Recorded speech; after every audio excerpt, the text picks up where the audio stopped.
Hello, this is Tom Britt. West Tennessee PBS is working hard to bring you more local shows and quality PBS programs. And they need your financial help because they don't run commercials, they rely on your support. It's easy to donate. Go to their website, westtnpbs.org, and click on the Donate tab. Your donations to Channel 11 stay local and help WLJT-TV continue their mission to be as local as possible. It is a celebration of the contributions of West Tennessee women. Hello, I'm Peter Knoll. Straight ahead on Tennessee is Talking, we are on location at the United Way's 12th annual First Ladies Luncheon, featuring over 100 beautiful tablescapes. We're giving you a tour and more as Tennessee is Talking is on location from the First Ladies Luncheon, and it starts right now. We are rolling. Confirm record. Can we get a mic check? Check, check. Stand by camera 2. Take 2. Stand by announcer in 3, 2. West Tennessee PBS presents Tennessee is Talking on location. Let the conversation begin. Thank you for joining the discussion here on Tennessee is Talking. I'm Peter Knoll, and we're on location at the United Way's 12th annual First Ladies Luncheon. We're at the Jackson Fairgrounds where this beautiful event is taking place, and here to tell us more is the CEO and President of the United Way of West Tennessee, Matt Marshall. Matt, thank you for joining us. Yeah, thank you, Peter. Thank you for allowing us to bring our cameras into the event and share it to television for the first time. Yeah. Give us an overview of the First Ladies Luncheon. Absolutely. Thank you guys so much for being here. This is our premier annual fundraiser for the United Way of West Tennessee. And so we host it every April here at the Jackson Fairgrounds. And it really is an opportunity for us to celebrate the impact of women across our community, the dynamic women who are serving in so many different areas, from leadership to volunteering. And so it's a time that we come together. You'll see behind us these incredible tablescapes. They go all out in decorating. There's no competition. I get that question all the time. But it just makes it a beautiful, beautiful event, and we just love to have the opportunity to impact the community in this way and to be able to celebrate the work of United Way. This is an event that has really grown in popularity. Every year, Yeah. It's like, do you have a ticket? Do you have a ticket? Are you going to be doing a table? How did this event come to be? Yeah, so it started a little over 12 years ago. Anita K. Archer had this idea for a And table. we'll be talking to her next. Yeah, absolutely. She had an idea for a tablescape event, and she brought it to United Way, to the leadership of United Way at that time, and they took off with it. And our first event was held at the University of Memphis-Lambeth, and it was probably about 150 people in attendance. But total. But as you said, it's just grown by leaps and bounds ever since, and now we have over 1,200 people in attendance. Tables, as far as the eye can see. As far as the eye can see, 135 tables, which I think puts us at the maximum capacity for the fairgrounds. What's the one thing that really surprised you as this event has started to grow in popularity? I think just, the amount of enthusiasm for the event. We sell out of tickets and tables about 7 weeks in advance now. And so by the time we're getting to February and March, all the tickets and tables are gone. And that's just amazing to see the enthusiasm people have for United Way and the support that they have for the work that we do and the work that we partner with through other agencies all across the region. And the reality is we couldn't do any of that without them. And so, I'm just so encouraged to see the enthusiasm they have for this community. Matt, tell us, I think most people know about the United Way, but tell us about the United Way of West Tennessee's reach. What areas do you serve? I mean, you impact a lot of people's lives that may not even realize it. That's right. So we serve everywhere in West Tennessee, west of the Tennessee River, except for Benton and Obion counties, which have their own small United Ways, and then also Tipton, Lauderdale, and Fayette, which are part of United Way of the Mid-South and Memphis. But everywhere else is in our territory. So we serve 15 counties total, population of almost 1 million people. And those are the same, a lot of those same counties are the ones that watch us. That's exactly right. And so, we're really privileged to be able to have that opportunity to be able to serve this community. And we do that through various different means: our Financial Empowerment Center work, our Child Care West Tennessee work, which we have family champions that help families get connected to child care, but other resources. Our literacy work that we're doing all throughout the region with All-Star Readers, a partnership with UT Martin, and also with Rockabilly Readers, but so many other programs. And so, again, it's really an honor. So this year's event, the 12th annual, if people watching says, my company wants to be a part of it, we want to help out with it, for the 13th annual, who should they reach out to? What's that process like? Yeah, so they should probably start reaching out to us in October or November, as early as they can. We'll start posting stuff online about it around that time. But they'll want to reach out specifically to Kristen Chambers and my staff on our team. Kristen is one of the masterminds behind all of this alongside Anita Kay. She does a lot of the behind-the-scenes work. It helps coordinate with all the tables and sponsorships and those things. And so she does a fantastic job. And so, probably around October, November, start reaching out to us. Would love to have you at this next year's event. Sounds great. Thank you. Thank you so much, Peter. We're now joined with the Bank of Jackson's Anita K. Archer, who is actually the chairperson of this event, but also it was her brainchild.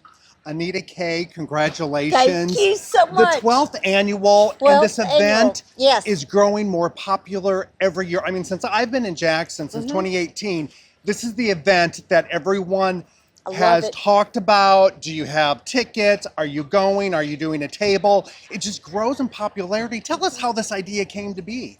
This idea came to me. I love tablescapes myself and do them all the time. And so that was my dream child. We started out with 334 women 12 years ago at Lambeth University. How many tables? I don't know, because we had to put them outside. We had to put them in the hallways. We couldn't get them in the dining area. But now we've grown to 1,200 because it's the 12th annual year. And next year, I'm going to have to find room for 1,300. So let's... Because you're turning people away. Yes, yes. Tell us what this event means to you personally and to the United Way and community. I love to bring women together and talk about their strengths, what they love, and how they're involved in the community. That is so important to me. And especially with our First Lady of West Tennessee Healthcare this year, Tina Prescott. I was with a group of women when she was selected to be CEO of West Tennessee Healthcare. And I said, y'all, Tina Prescott's the new CEO. And they said, who was that? Next day, I was at Tina's office saying, would you be our keynote speaker? And of course she is, and I look forward to that because she is certainly the First Lady of healthcare here. It's just wonderful to see all of these women. Y'all, they spend so much time on these tables. They're so creative, bringing them together, and they spend a lot of money on these tables decorating. So that is wonderful.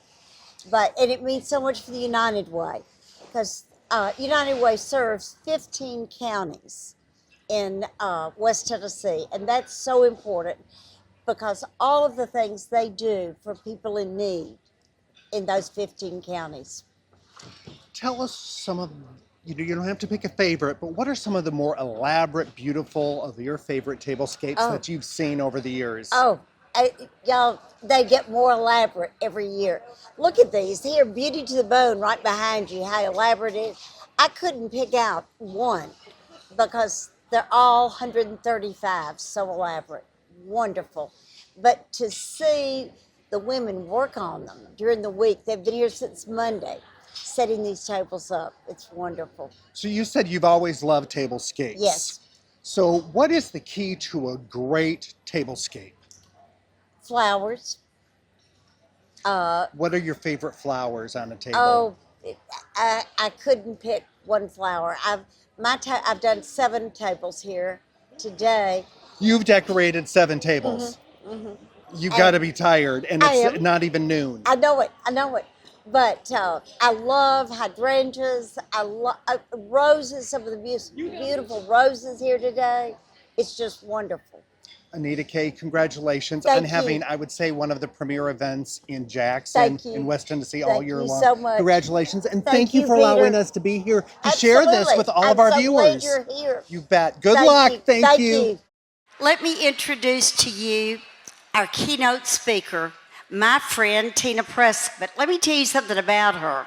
Tina is the president and the CEO of West Tennessee Healthcare. Before she was named president and CEO of the hospital, she served as the chief operating officer over the whole flagship hospital.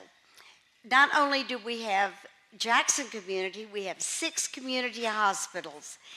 Tina's career started in West Tennessee Healthcare as a registered nurse in the surgical intensive care.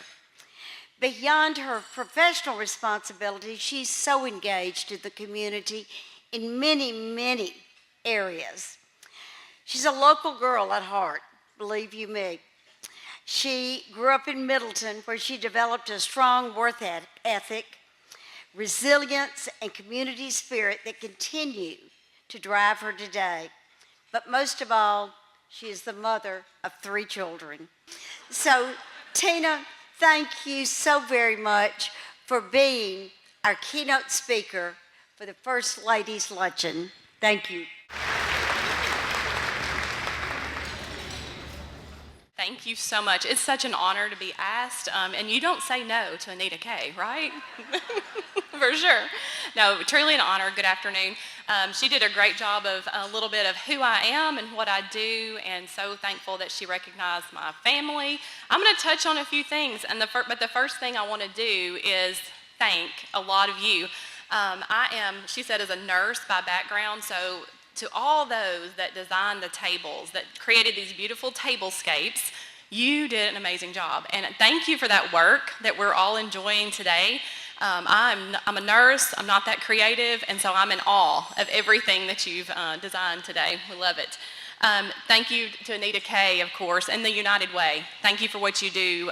Serving communities across West Tennessee, the impact of the United Way is so profound and does such a good things in our community. So thank you for that. I do also want to thank the servers. We are blessed with a lot of guys taking care of us today. Thank you for that. So Anita Kay told you a little bit about who I am. Who I am is a mom, first and foremost. I'm a nurse, of course, and I have the honor and privilege of serving as the leader of our health system. And that is truly an honor and privilege that I don't take lightly.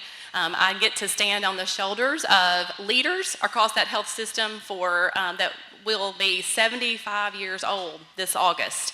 So we're celebrating our 75th birthday. We need to celebrate like we've done here today, right? So one of the greatest leaders that I've gotten to work with is James Ross. And I'm so glad to have his wife, Cindy, with us today and to recognize her for that.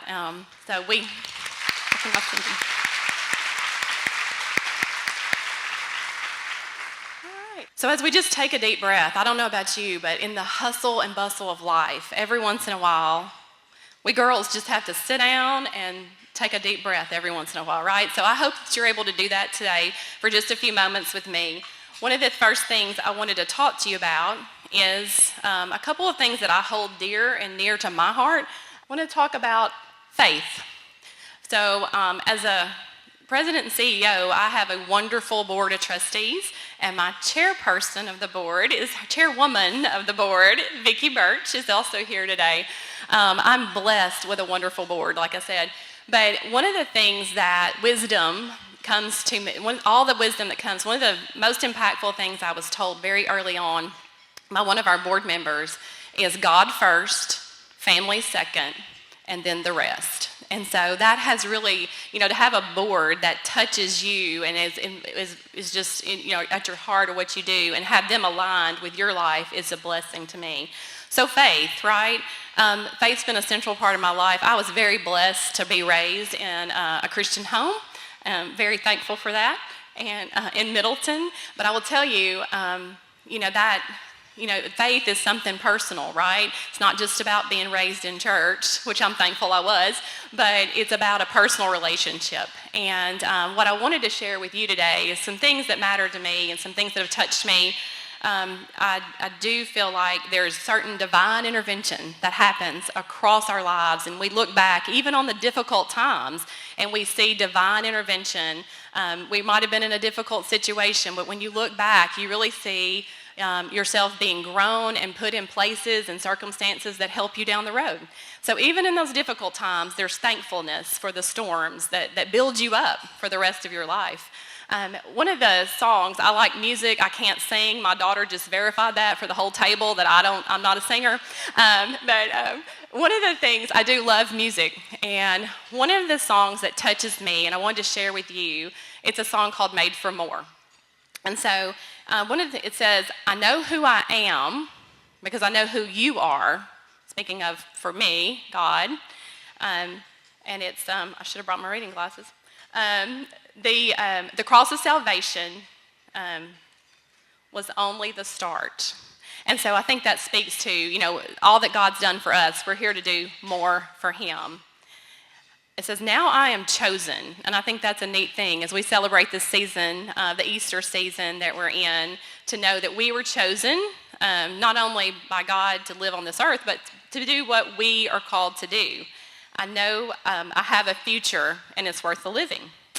So called by name is another part of those lyrics. I feel like I'm very blessed to get to be as a nurse in a profession where I do feel called to take care of others. I've always enjoyed caring for others, whether it was an animal when I was little, or now the patients that I get to serve, and the people that I get to support across the healthcare system in taking care of all the patients that we serve each day. So I do believe we're called by name and we're made for more.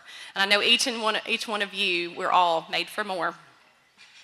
So the next thing for me, like I said, it's faith and it's family. So my mom just retired after 40-something years as the First Baptist Church of Middleton's secretary. So yay. Yeah. And that's a picture of my dad. I'm a little struggle with that still. He passed away in 2020. But I learned so much from them. Work ethic for sure, like hard working all the time. When my mom was, even when she was home, she was still taking those calls for the church. And let me tell you, I think when you look back and how are you prepared for life, well, I do a lot of political stuff now that I'm going to tell you, First Baptist Church of Middleton can prepare you for the political stuff when your mom's the church secretary, right? So often my dad was chairman of deacons and she was the church secretary, so the phone calls would come in. And what I learned from that, I saw them pray about things, about decisions that needed to be made for that church. I saw them really pray tirelessly and really be consumed with what was best for the church and what it was doing in that community. So I saw the political stuff go on, but what I saw was at the central part of it is their integrity and how they live their life. And so that changes you as you grow up. I'm very thankful for that with my family. And of course, a lot of grace. They had a lot of grace for me growing up.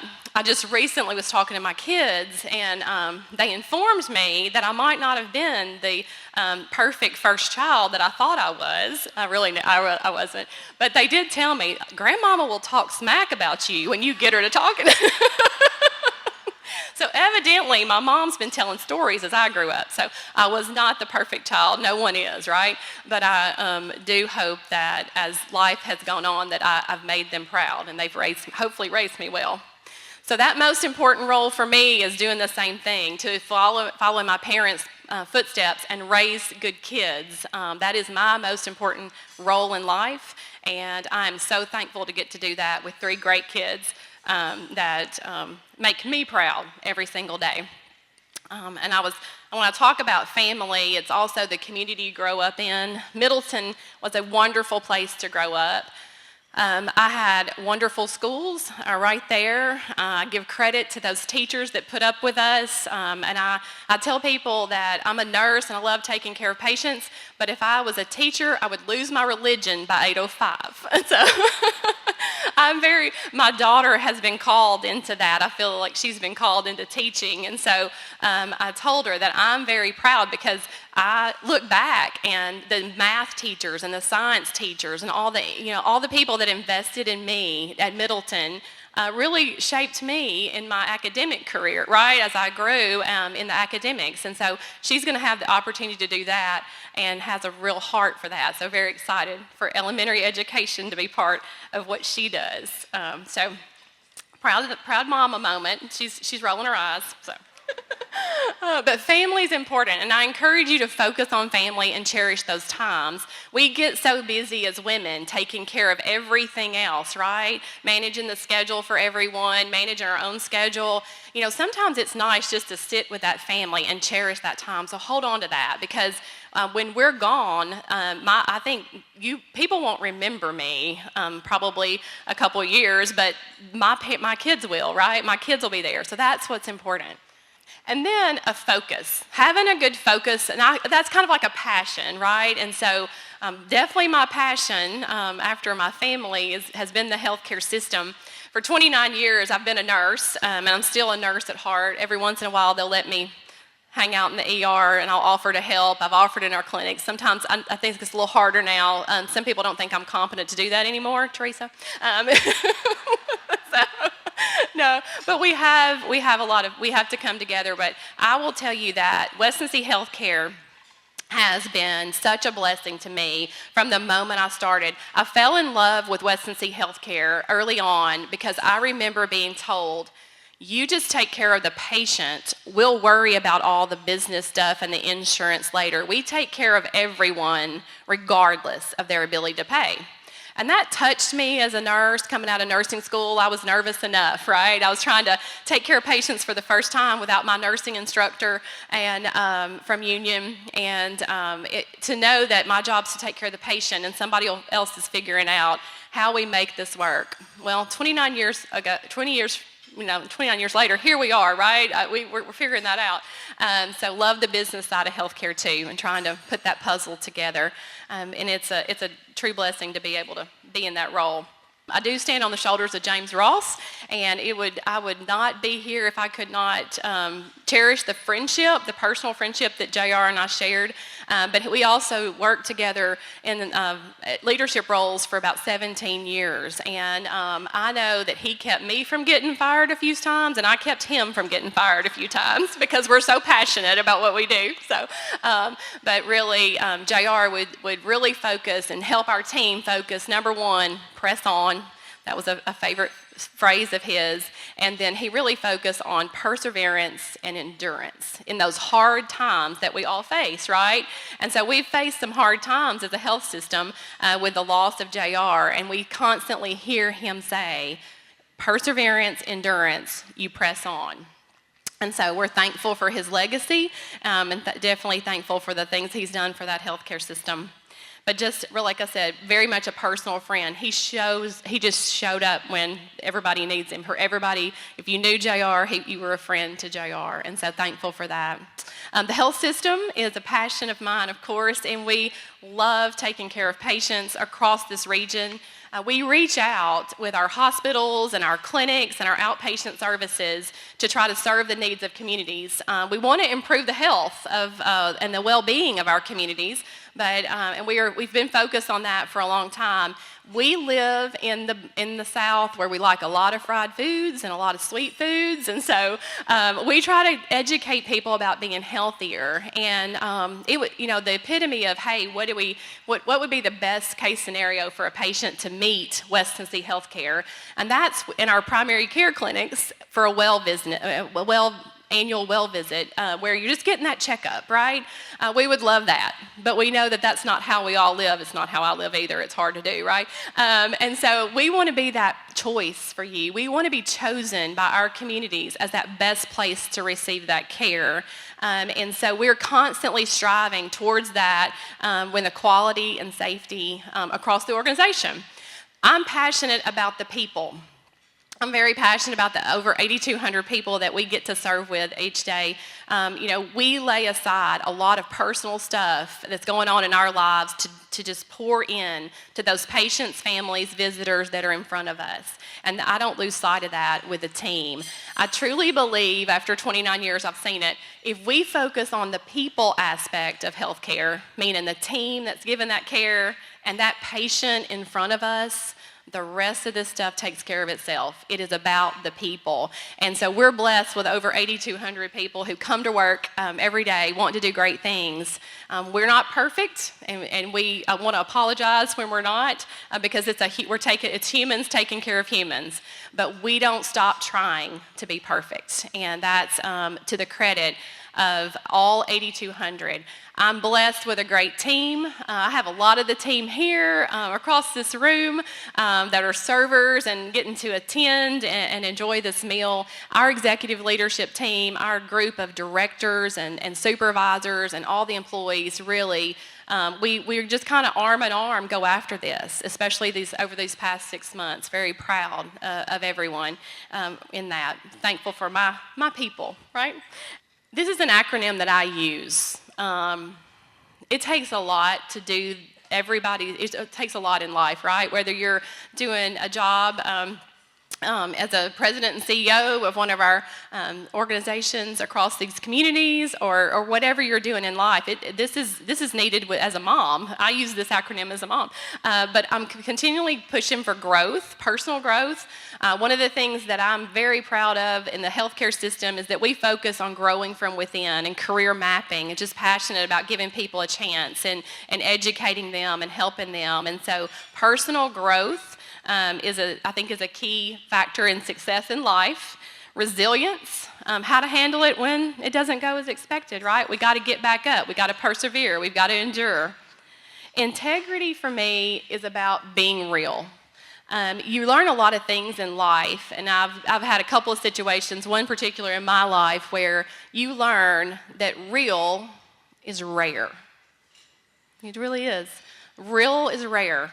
And when I find that group of people, that person that, is real, you can be real with, and they're real with you, that's a rare friendship, a rare connection that you find. And so I do thank God for those people in my life that are those real connections and real people. I'm blessed with a great team that I get to work with every day. My work family is real. We're brothers and sisters. We may not always agree, but nobody's going to come after the family, right? We got this. And so that realness is valued to me, and I think that drives an integrity that we can have when we're real with people. It kind of establishes trust and integrity. And that last one's teamwork.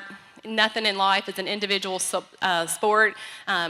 Even raising children, I've been blessed with parents that helped me, stepped in anytime I had a 7 o'clock meeting and rolled up from Middleton, Tennessee to help me get kids to school or daycare or whatever it was. So very thankful for that. So it's a teamwork to raise children. It's teamwork to do healthcare and do a healthcare system. And like I said, we got the best team right here with West Tennessee Healthcare. Well, that does it for this special edition of Tennessee is Talking, on location from the United Way's 12th Annual First Ladies Luncheon. Our thanks to the United Way team for allowing WLJT to bring this beautiful event to television for the very first time. You can share this episode with friends or family members. All of WLJT programs are available on demand on the PBS app, our YouTube channel, and our website. I'm Peter Knoll, thanking you for joining us for this special edition of Tennessee is Talking on Location. Remember, keep on talking, Tennessee.